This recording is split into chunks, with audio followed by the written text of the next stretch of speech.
Picture a living room in London, late 1930s. Every night, the gas lamps dim just a little bit. The wife, Paula, looks up from her sewing and says, "The lights are flickering again." And her husband, Gregory, looks her dead in the eye and says, "No, they aren't, Paula. You're imagining things. The lights are steady." He does this night after night. He moves paintings on the wall, hides her jewelry, and when she notices, he tells her she's losing her mind. He isn't just lying to her, Noah.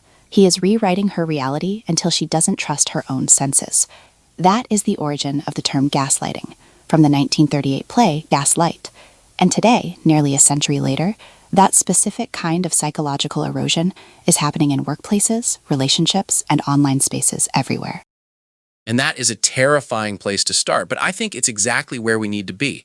It's not just about stress anymore. It feels like there is an active assault on our clarity. Welcome to the Deep Dive. Today we are looking at a script submitted by a user, a sermon actually, from a Pastor Frank, titled Protecting Your Mental Health in a World Full of Negativity and Gaslighting. And we are going to take his theological framework and stress test it against modern psychology and neuroscience. We're asking, why does the world feel so hostile to our mental peace right now? And what can we actually do about it? It's a massive topic, and frankly, Noah, hostile is the right word. We are looking at data from the World Health Organization that is staggering. Over 1 billion people globally are living with a mental health disorder right now. Depression has become a leading cause of disability worldwide. And what's fascinating about the script we're analyzing is that it doesn't blame this solely on chemical imbalances or bad luck. It points the finger at the environment, at the toxicity, the manipulation, and this pervasive negativity. Right. The script breaks this down into a few key enemies: general negativity, gaslighting, and the lack of boundaries. I want to start with gaslighting because, as you mentioned in that opening, it's a term that gets thrown around constantly on social media. If I disagree with you about a movie, I'm gaslighting you. But that's not it, is it? What is the actual clinical distinction between being a jerk and gaslighting someone? It is a crucial distinction. In a normal disagreement, we might argue about interpretations. I say the movie was boring. You say it was thrilling. We disagree on the quality of the thing. Gaslighting, psychologically speaking, is about denying the fact of the thing. It's an attack on your perception of reality.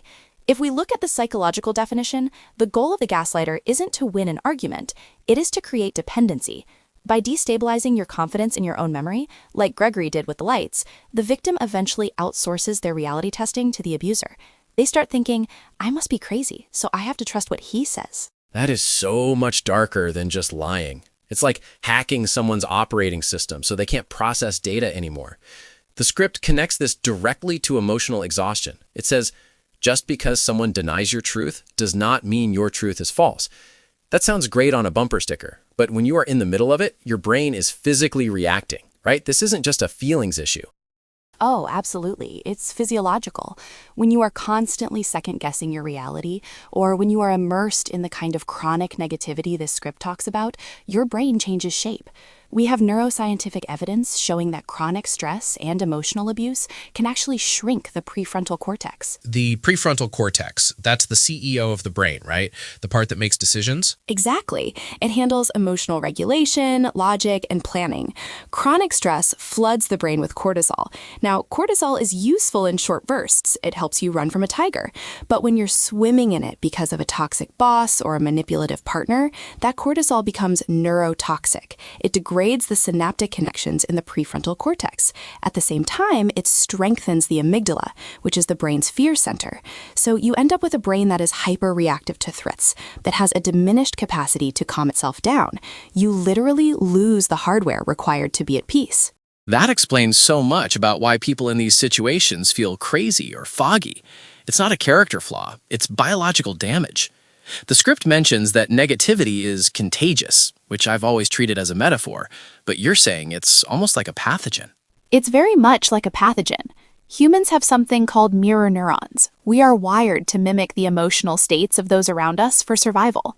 If you are surrounded by people who are hypervigilant, cynical, or fearful, your brain will subconsciously mirror that state to fit in and stay safe.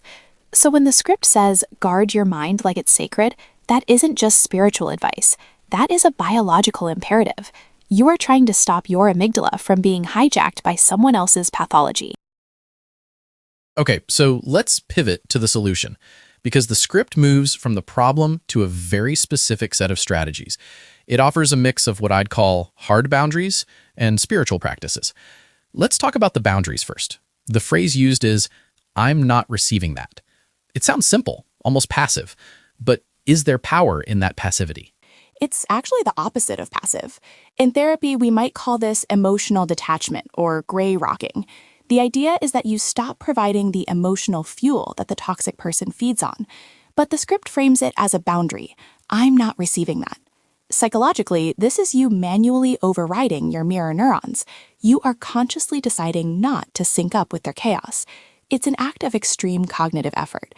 You are saying, your storm is over there. I'm staying dry over here. And that leads into the faith aspect. This is a sermon, after all. Pastor Frank suggests a mind-body-soul routine, specifically prayer, scripture, and stillness. Now, we often hear science and faith pitched as enemies, or at least occupying different lanes. But you've looked into the research on this. Is there any empirical backing for these spiritual interventions? There is a surprising amount of data here, actually. Dr. Andrew Newberg is a neuroscientist who has done fascinating work in a field called neurotheology. He uses brain imaging to see what happens when people pray or meditate deeply.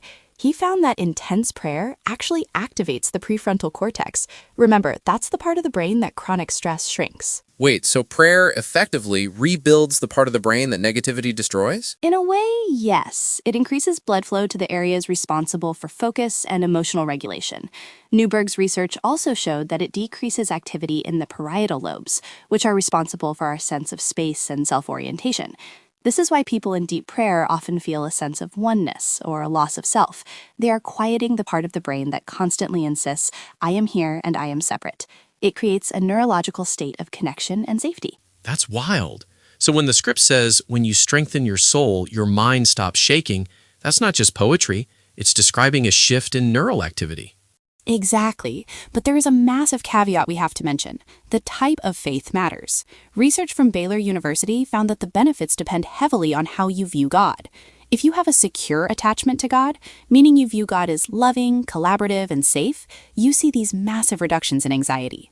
But if you view God as distant, punishing, or critical, religious practice can actually increase anxiety and neuroticism. That makes perfect sense. If you think the creator of the universe is gaslighting you, that's not going to help your cortisol levels. Right. The script avoids that trap beautifully, I think. It emphasizes that God is not disappointed in you because you're battling anxiety. That is a crucial reframing. It stops the listener from adding religious guilt on top of their mental health struggle. It frames faith as a resource, not another set of demands. I want to touch on the one thing challenge at the end of the script. The advice is to remove one source of negativity, one conversation, one habit. It feels small.